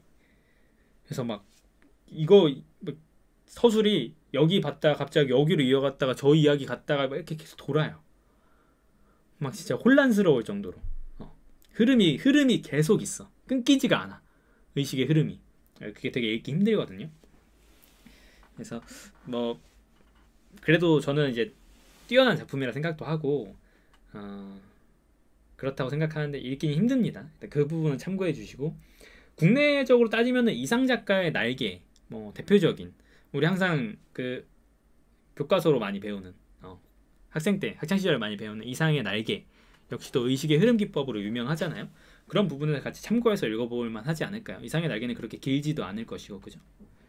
또 한편으로는 국내 작품 중에는 소설가 구보시의 일일, 이 작품 역시도 들어보셨죠, 그죠? 학창 시절에 다 들어보셨을 거예요. 소설가 구보시의 일일. 이 작품은 원래는 박태원 작가의 작품이에요. 20세기 초반인가 그럴 텐데 박태원 작가의 작품입니다. 이 구보시의 일일. 근데 소설가 구보시의 일일이 사실 따지자면 3번 써져요. 3번. 다 다른 작가에 의해서. 세 번째는 저도 잘 모르기 때문에 그냥 넘기는데, 두 번째 이 소설가 구보시의 일이라는 똑같은 제목으로 다른 작가가 쓴 것도 상당히 유명합니다. 그게 바로 최인훈 작가가 쓴 거예요. 최인훈 작가가 이 박태원 작가의 소설가 구보시의 1위를 읽고 자기 나름대로 좀 약간 고전의 재해석 같은 거 최인훈 작가가 옛날에 한 적이 있었거든요. 옛날 민담 다시 쓰고 이런 적이 있었어요. 그래서 구운몽 같은 거 쓰고 했잖아요. 여러분들이 생각하시는 그 구운몽이 아니라 이 보통 광장 사면 뒤에 같이 붙어 있는 구운몽인데 그 구운몽은 완전히 다른 이야기거든요. 그 구운몽은 아닙니다. 그 선녀들 사이에서 그 하렘 이야기가 아니라 이 최인훈 작가의 구운몽은 완전히 다른 이야기, 제목만 같고 여기에서도 마찬가지로 소설가 구보시의 일일도 최인훈 작가님이 이제 박태원 작가 거를 이제 읽고 좀 자기 나름대로 썼죠.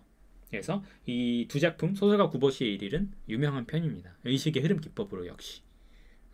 근데 제가 듣기로는 근데 제가 사실 이거를 읽어보지 않아서 정확히 판단하기 좀 어렵네요. 맞아요. 판단하기 좀 어려울 것 같습니다. 선이 어서 오세요. 반갑습니다. 그리고 또 하나 좀 마지막으로 추천을 드리고자 하면은 사실 아까 울프 작품을 이야기할 때 같이 이야기했어야 되는 게 맞긴 한데 제 이제 채널에서도 리뷰로도 말씀드린 적이 있고 같이 항상 이야기하는 이언 맥큐언의 속죄라는 작품이 있어요. 이언 맥큐언의 속죄라는 작품. 이언 맥큐언의 속죄 같은 경우는 영화화되기도 했죠. 어톤먼트라는 이름으로 영화화되기도 했고 키나 나이틀리랑 제임스 맥어보이가 나오는 영화죠. 네, 그 작품 속에서 그거 역시도 몇 부로 나뉘거든요. 크게 1부, 2부, 뭐 3부 이렇게 에필로그 뭐 이렇게. 근데 1부에서 이 1부에서 이 의식의 흐름 기법이 상당히 잘 쓰입니다. 1부에서의 의식의 흐름 기법. 이 브리온이라고 하는 어린 소녀의 의식을 정말 잘 세밀하게 표현을 하고 있어요. 근데 그게 딱 읽어보면은 울프 작품을 읽으신 분이라면은 이거 울프랑 되게 비슷한데라는 느낌을 딱 받을 만큼 상당히 유사한 부분을 볼 수 있는데 실제로 속죄 그 브리오니 파트는 다분히 울프를 예상하고 예상이라기보단 다분히 울프를 의도하고 쓴 부분이라는 것이 읽다 보면 밝혀집니다. 근데 그거를 미리 뒷부분을 읽지 않고 울프를 먼저 떠올리면은 그것만큼 짜릿한 게 또 있을 수가 없죠, 그죠? 그래서 이 속죄라는 작품 속죄 일부 부분도 의식의 흐름 기법을 체험하기에는 괜찮지 않을까 생각이 들어요. 영화보다는 책이 정말 좋으시다고. 그쵸. 근데 이제 저는 좀 궁금했어요. 영화 부분에서 특히나 이 속죄 이야기를 잠깐 하자면은 그 분수대에서의 장면이 있잖아요. 분수대에서 그 커플의 어떤 이 장면 그리고 브리오니가 보는 장면 이것들이 여러 가지로 시선이 동일 사건에 대해서 여러 각도가 존재하잖아요. 그래서 영화에서 그걸 어떻게 표현했을까가 되게 궁금했어요. 책에서는 다분히 한계가 있잖아요. 그죠? 책에서는 동시에 여러 시선을 보여줄 수 없고 한 시선을 언급하고 다른 시선을 언급해야 되기 때문에 근데 그런 부분을 확인하고 싶어서 영화를 보긴 했었는데 뭐 영화도 전 나빴다고 하기는 좀 그렇긴 하지만 책이 당연히 더 좋긴 했던 것 같습니다. 책이 정말 그 속죄는 후반부로 들어가면 1부가 가장 힘들어. 1부가 가장 힘들고 근데 1부가 거의 절반이야. 1부 넘기고 나서부터는 정말 재미있게 읽을 수 있는 작품이 속죄죠. 그래서 이 젊은 예술가의 초상 이라는 작품 주제 및 소재로는 달고의 펜스, 가면의 고백, 데미안 이런 작품을 한번 읽어보시면 좋을 것 같고 그리고 기법적으로는 속죄나 버지니아 울프의 작품 이상 아니면은 박태원 작가나 최인훈 작가의 소설가 구보시의 일일 같은 작품을 같이 읽어보시면은 조금 풍부한 독서가 되지 않을까 이런 생각을 좀 합니다. 그렇죠? 오늘 제가 일단 준비한 이야기는 요 정도인 것 같아요. 제가 준비한 작품에 대한 이야기는 요 정도인 것 같습니다, 여러분. 원래는 여러분들 이제 실제 독서 모임 할 때는 요 정도만 준비해도 여러분들과 실제로 여러분들의 의견을 듣고 오프라인에서는 여러분들의 의견을 듣고 한 명 한 명 듣고 계속 이제 피드백 줘가면서 하다 보면 이게 거의 한 막 2-3시간 기본으로 넘어가는데 제가 이제 혼자서 떠들려니까 1시간 10분을 조금 넘겼네요. 근데 나름대로 진짜 쉬지 않고 말을 했기 때문에 거의 뭐 분량으로 따지면 거의 2시간짜리가 아니었을까 쉬지 않고 이야기를 했기 때문에 생각이 들긴 합니다. 아무튼 오늘 제가 준비한 거는 요 정도이고요. 이제부터는 조금 더 남은 여운이라는 의미에서 여러분들과 같이 제임스 조이스의 젊은 예술가의 초상의 다른 이야기들 뭐 이런 것도 좀 같이 자잘한 이야기들 같이 해봐도 좋을 것 같습니다. 일단은 들어주시는 여러분 수고하셨어요. 수고하셨고 혹시 뭐 어떻게 좀 도움이 됐을라나 모르겠네요. 이거 젊은 예술가의 초상님 읽어봐야겠어라고 생각하신 분이 계실지, 아니면은 아닌 것 같다 아닌 것 같다 하고 바로 뒤돌아신 분이 계실지, 혹은 읽으셨는데 이해에 좀 도움이 됐다라고 하신 분이 계셨을지 잘 모르겠지만 그래도 도움이 되셨으면 좋겠습니다.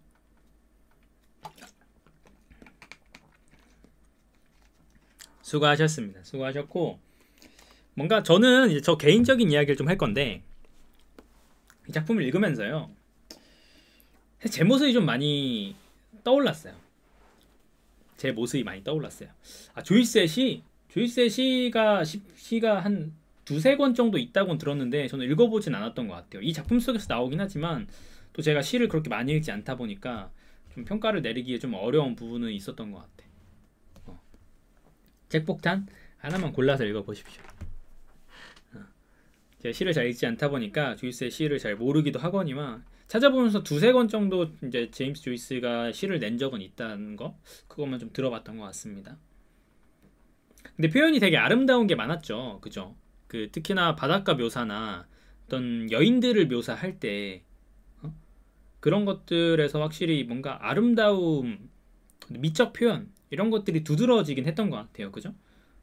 그런 부분에서 예술가적인 느낌을 확실히 받을 수 있었던 것 같아. 작품 속 스티븐 디덜러스의 시선을 통해서 이놈이 좀 예술적인 기질을 갖고 있구나라는 거를 좀 많이 볼 수 있었던 것 같습니다. 그런 부분이 시를 쓴 어떤 조이스의 그런 면모로 같이 드러난 게 아닐까 싶기도 하고요. 그죠? 아무튼 저 개인적으로는 이 스티븐 디덜러스의 모습을 저와 좀 겹쳐볼 수 있었는데, 저와 겹쳐보는 게 저도 모태신앙이었거든요. 저도 이제 개신교 모태신앙이었고 기독교 모태신앙이었고 꽤 오랜 기간 동안 거의 20살 초반 때까지 교회를 학창시절엔 열심히 안 다녔고요. 오히려 고등학생 이후에 엄청 열심히 다녔었어요. 한 3, 4년 정도 정말 열심히 다녔고, 막 뭐 저 재수할 때는 매일 자기 전과 일어나서 성경 읽고 큐티하고 뭐 혼자 묵상 시간 갖고 뭐 이런 일상을 보냈었거든요.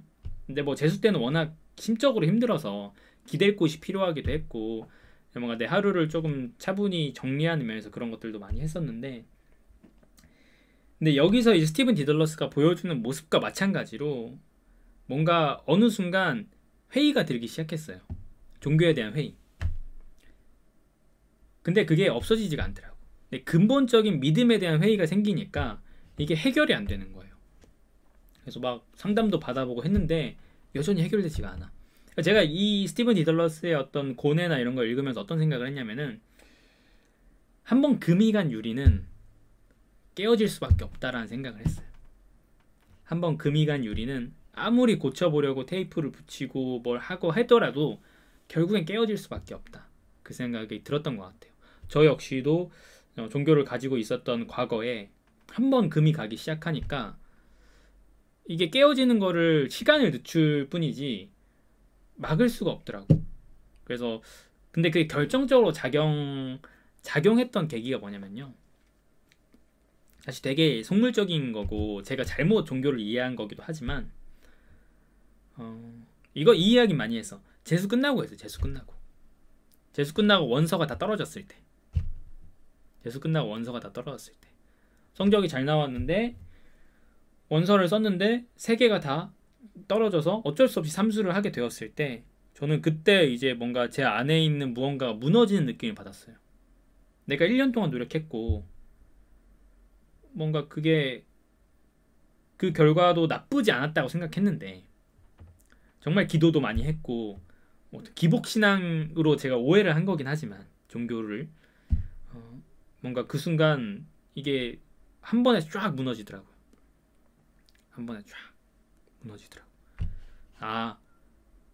세상에는 어떤 그런 드라마가 없구나, 그런 드라마도 없고 모든 것들이 다 무작위에 가까운 것이구나, 뭐 이런 생각을 좀 했던 것 같습니다.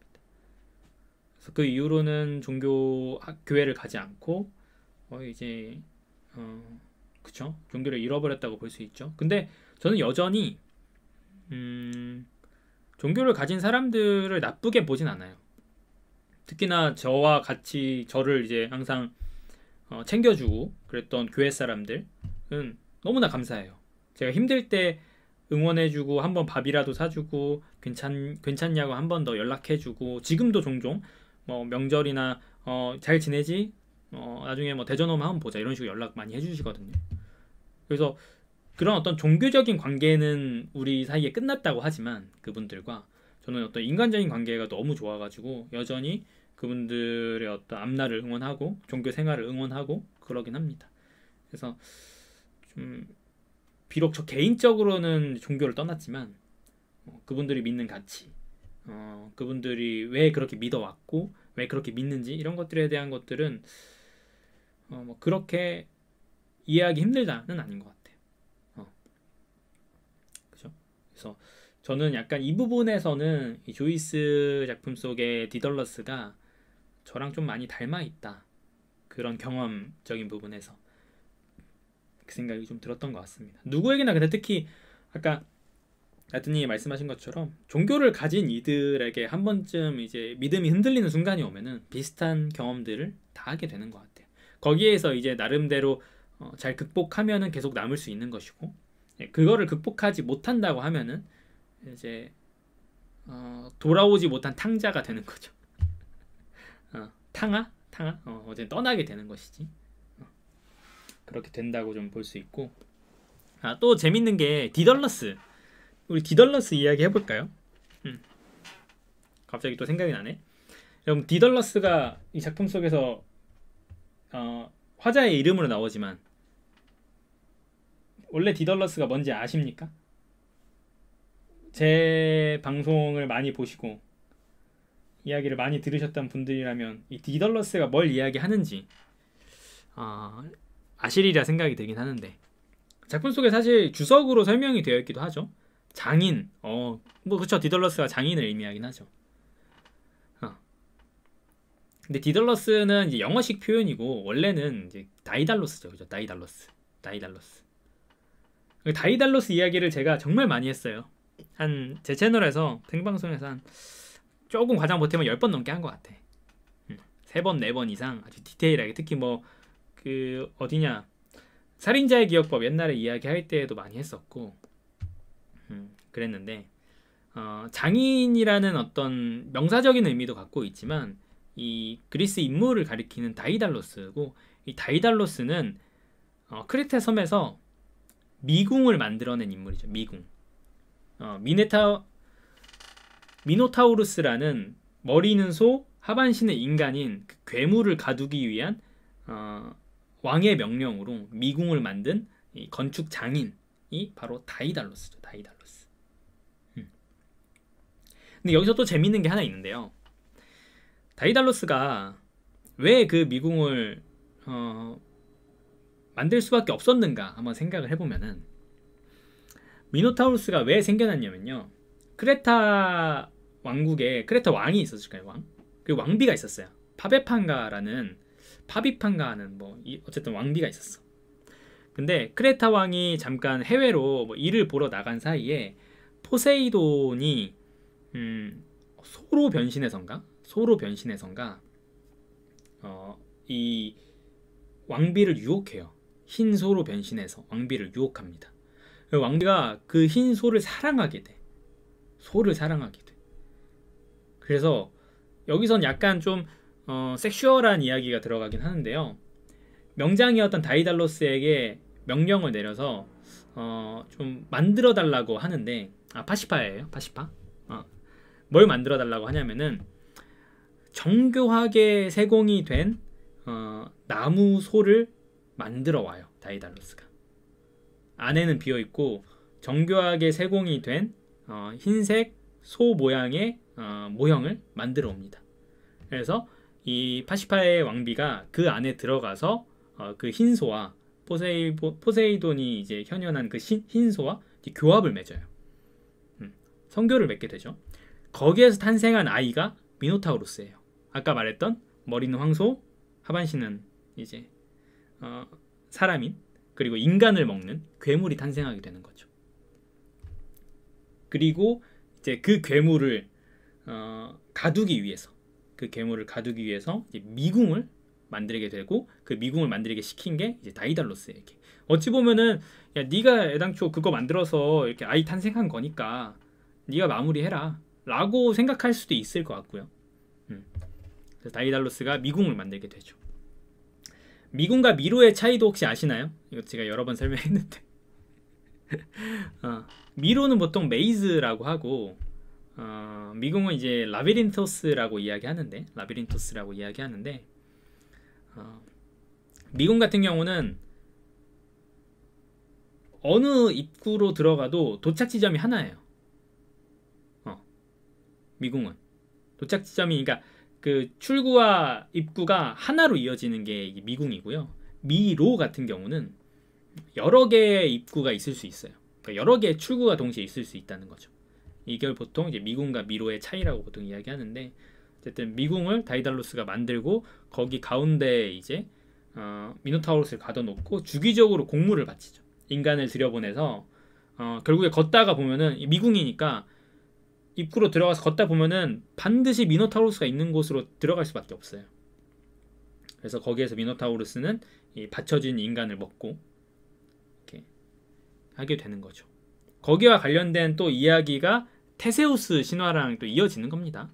테세우스 신화랑 또 이어져 가지고 아리아드네 실, 아리아드네 실을 해가지고 이렇게 뭐 실로 연결해서 다시 빠져나오고, 이 이야기가 다이달로스 미궁에서 또 이어지는 거예요. 맞아요, 그쵸? 너다따님 이해하시네. 이게 되게 다 유기적으로 연결돼 있어요. 그리고 아까 다이달로스는 실제로 이 미궁을, 실제로라고 하니까 되게 이상하네. 미궁을 이제 설계할 때 이 크레타 왕이 미궁이 다 완성되고 나서 다 완성했어, 이거는 실제 다른 역사에서도 많이 볼 수 있는데, 그러면 다 죽여. 여기에 공사에 참여했던 인물들 다 죽여. 다이달로스는 죽이진 않고, 다이달로스 빼고 나머지 다 죽여. 약간 이 비밀이 이제 나가면 안 되니까, 이 미궁에 대한 비밀이 나가면 안 되니까 싹 다 죽여요.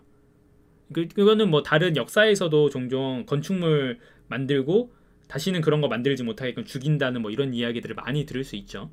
그래서 딱 싹 죽인 다음에 다이달로스는 높은 탑에다가 가둬놔요. 빠져나갈 수 없는 높은 탑 위에다가 가둬놓습니다. 그리고 그의 아들과 함께 다이달로스가 이제 그 탑에 위에 갇히게 되는데, 그의 아들의 이름이 뭐다? 이쯤 되면은 들어보셨을 것 같은데, 다이달로스의 아들의 이름이 뭐다? 이 둘이 갇힌 이카로스다. 그쵸? 이카로스죠. 그래서 그 둘이 갇히고 다이달로스가 빠져나가야겠다 생각을 해서, 역시 그 공돌이 장인 정신을 딱 발휘해가지고 밀랍에 새의 깃털을 엮어가지고 날개를 만들기 시작하죠. 새의 깃털을 밀랍에 엮어서 날개를 만들기 시작하죠. 그래서 둘이 마침내 안성에서 하늘을 탁 날죠. 날다가 이카로스에게 미리 뛰기 전에 아들에게 이야기하죠. 야, 너무 높게 날면 밀랍이 녹아서 너 바다에 떨어지니까 너무 높이 날지 말고, 너무 낮게 날면 바다에서 올라오는 습기 때문에 역시 무거워서 추락하게 되니까 그러지 마. 무조건 중간으로 가야 돼. 알았어? 라고 하니까 이카로스 뭐 그때 당시엔 끄덕끄덕 했겠지. 예, 아버지. 알겠슈. 알겠습니다. 뭐 끄덕끄덕 했겠지. 근데 탁 날랐어. 다이달로스는 또 중간으로 잘 갔어요. 근데 또 이카로스가 하늘을 나니까, 인간이 하늘을 나니까 얼마나, 이카루스나 뭐 발음하기 나름인 것 같긴 한데 얼마나 뭐 즐거웠겠어요. 그러니까 자기도 모르게 너무 그 자유가 크게 느껴진 나머지 하늘 위로 솟아오르죠. 아버지의 경고를 무시하고, 꼭 그 모든 이야기야 그래. 옛날 이야기도 그렇고 요즘 이야기도 그런데 하지 말라면 무조건 하잖아. 그죠? 이게 청개구리 신보가 있어서 아들들을 하나같이 높이 날지 말라 하니까 지가 기고만장해서 높이 날죠. 그래서 그걸 본 이제 그 아폴로니아 맞을 거예요. 태양의 신이 이 자식 봐라, 기어올라? 약간 이런 느낌. 옛날에 바빌론 처벌하듯이 기어올라? 해서 이제 바로 번개를 내리는 건 아니고 뭐 어떻게 해가지고 그래서 이제 바다에 추락해서 이카로스는 죽게 되고요. 다이달로스는 이제 그리스를 떠나서 대륙으로 탈출하게 됩니다. 그게 이제 다이달로스와 관련된 다이달로스 이카로스 신화예요. 다이달로스는 아까 말했던 그 왕비 이야기부터 미궁 이야기 이렇게 이어지는 거고. 안 듣는다니까. 그래서 스티븐 디덜러스라는 이름으로 이 젊은 예술가의 초상에서 나오지만 이 디덜러스라는 이름을 사용한 것 자체가 아까 말했듯이 이 그리스에서 이렇게 날아서 탈출을 하잖아요. 탈출. 이 스티븐 역시도 자신의 아일랜드 갇혀진 어떤 국가에서 자신의 예술성을 완벽하게 펼칠 기회를 찾고자 떠나잖아요. 탈출을 하잖아요. 그래서 사실 디덜러스라는 이름이 쓰인 거죠. 뭐 그거는 다이달로스 신화를 아시는 분이라면은 뭐 어렵지 않게 유추할 수 있는 바이긴 합니다. 아무튼 다이달로스 이야기가 나오니 갑자기 또 그게 생각이 났어요.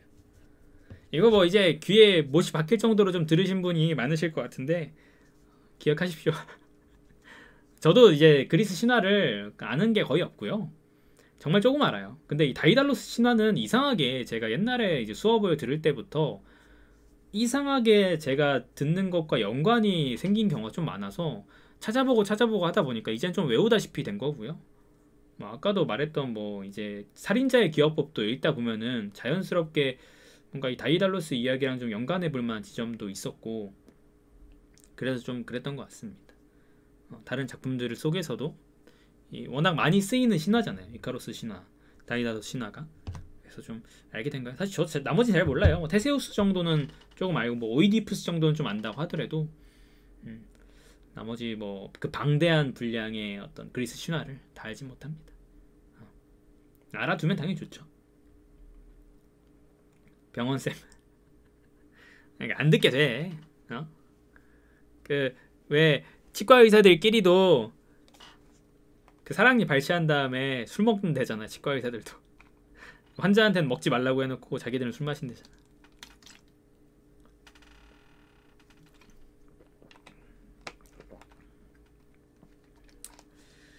아무튼 오늘 1시간 반에 걸친 이야기는 여기까지 하고 이제는 뭐 그냥 편하게 다른 이야기 할까요? 일단 방제 좀 수정을 할게요.